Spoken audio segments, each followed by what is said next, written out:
Russia-Ukraine live, Turkey blocks Finland and Sweden's NATO bid. As the brutal Russia-Ukraine war enters day 84, Ukrainian forces have fulfilled their combat mission in Mariupol ports. Meanwhile, Sweden and Finland have announced their efforts to join NATO.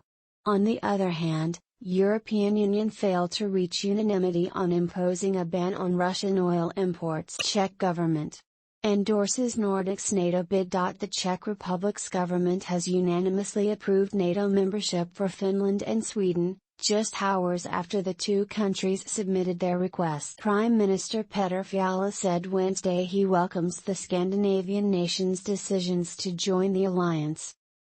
He added that their militaries fully meet all necessary accession criteria.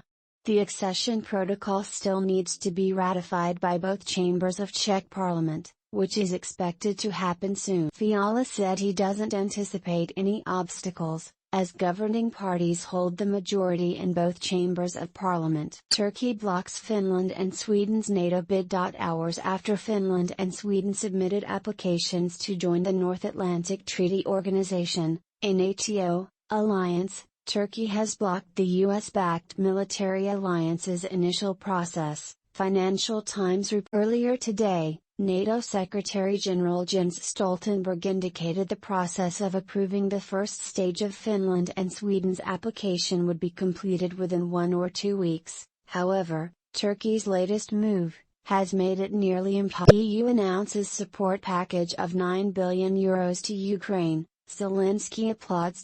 Ukrainian President Volodymyr Zelensky took to the microblogging site to applaud the support package announced by the EU. Earlier today, the President of the EU Commission, Ursula von der Leyen, announced a relief package of €9 billion to Ukraine. Serbian President vows to help Ukraine in reconstructing cities. The President of Serbia, Aleksandar Vučić, on Wednesday, met the new ambassador of Ukraine, Vladimir Tolkok, and assured him to provide all possible aid to the war-ravaged country. He said that the Balkans country will take part in the reconstruction of Ukraine. While speaking with the newly appointed ambassador, he expressed regret over the current situation in Ukraine and informed him about the positions of the Serbian government and the National Security Council. The Serbian president said that he always respects the territorial integrity and sovereignty of Ukraine as per the basic principles of international law contained in the Charter of the United Nations.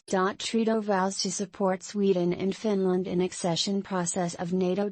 As Finland and Sweden submitted applications to join the North Atlantic Treaty Organization, NATO, alliance, Canadian Prime Minister Justin Trudeau vowed to support both countries in the Canada strongly supports Finland and Sweden's decision to pursue NATO membership. As a close friend and security partner, Canada will support Finland and Sweden through the accession process, including against threats to their security. As per the statement released by PM's office, Canada will continue to support the principles that have kept the countries on both sides of the Atlantic safe, free, and prosperous for over 70 years, it added. Waiting for Israel to change stance on Russia-Ukraine war, says Zelensky's advisor. Ukraine is waiting for Israel to change its stance on the ongoing Russia-Ukraine war, a senior advisor to Ukrainian President Volodymyr Zelensky said. Speaking to the Times of Israel, David Arakamiya said that first and foremost, the war-torn country is waiting for the Jewish administration to lift the ban on the sale of weapons to Ukraine. He emphasized that Israeli kamikaze drones are the best in the world and that Kyiv needs to procure them to resist Russian strikes.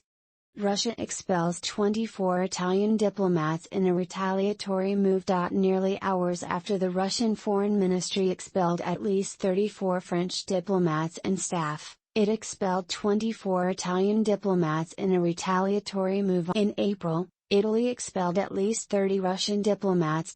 German group says US support higher than EU's. The United States has mobilized about 3 times as much support for Ukraine as the European Union, according to figures compiled by a German think tank. The Kiel Institute for the World Economy said Wednesday that a new aid package passed by the U.S. House of Representatives takes American military, financial and humanitarian support for Ukraine to almost €43 billion, over $45 million, between Jan. 24 and May 10. Johnson hails Finland and Sweden for submitting NATO membership application. Nearly hours after the Nordic countries submitted their applications to join the NATO military alliance, the UK's Prime Minister, Boris Johnson, said he is looking forward to welcoming Finland and Sweden for taking a historic step. This is a historic day for our alliance and the world.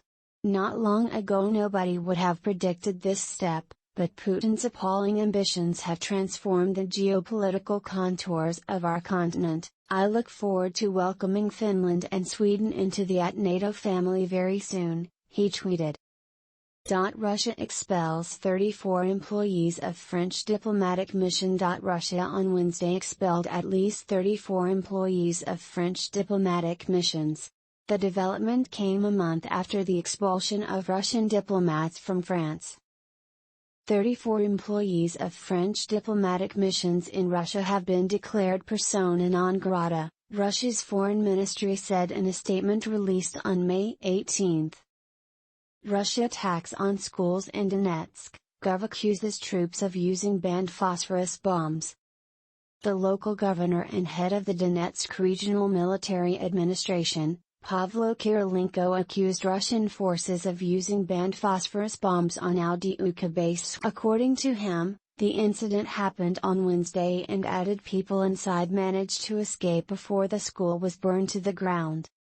Erdogan urges NATO to respect Turkey's security concerns. As Finland and Sweden submitted their application for NATO membership, Turkish President Tayyip Erdogan urged NATO allies to respect and support Ankara's concerns about its. We see that there is no such attitude towards us, he said. Erdogan said Ankara always supported all kinds of military alliances but stressed he could not support yes to every proposal. Earlier today, NATO Secretary-General Jens Stoltenberg said that Finland and Sweden have officially applied to join the world's biggest military alliance, a move driven by security concerns over Russia's war in. Russian military holds more than 3,000 civilians from Mariupol, says Ukraine's human rights ombudsman.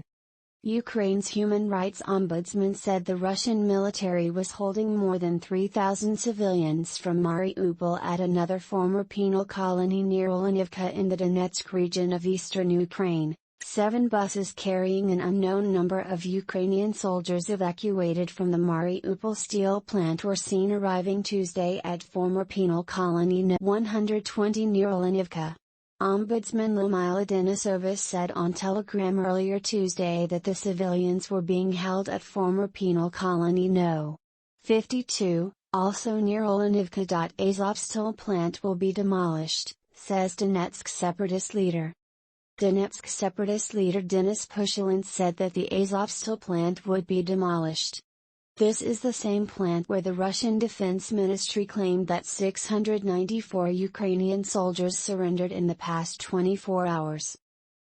Russian artillery fires at Ukrainian positions. Russian Defense Ministry shared Wednesday footage of heavy artillery firing at Ukrainian positions. The Masta S and Akatsiya M self-propelled howitzers were said to fire at the Ukrainian armor, strongholds, and command centers. Earlier the ministry posted a video of a Tor M2U air defense missile system in action. Russia requested by investigative committee to provide info on Ukraine's illegal actions. Russian Defense Ministry has been requested by the country's investigative committee to provide information on the illegal actions of Ukrainian armed formations related to the use of civilian objects for military purposes, said the Russian Ministry of Defense in the latest update issued. Without producing evidence, the ministry claimed that the Azov battalion used the buildings of kindergartens and schools to equip barracks.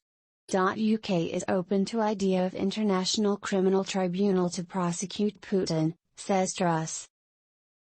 After the bodies of at least 410 civilians recovered from towns around Ukraine's capital, Kyiv, The demand to prosecute Russian President Vladimir Putin has increased globally. The same has been echoed by UK's Foreign Secretary Liz Truss while speaking to Times Radio. She said the UK is open to the idea of an international criminal tribunal trying Putin and other Russian leaders over the war in Ukraine.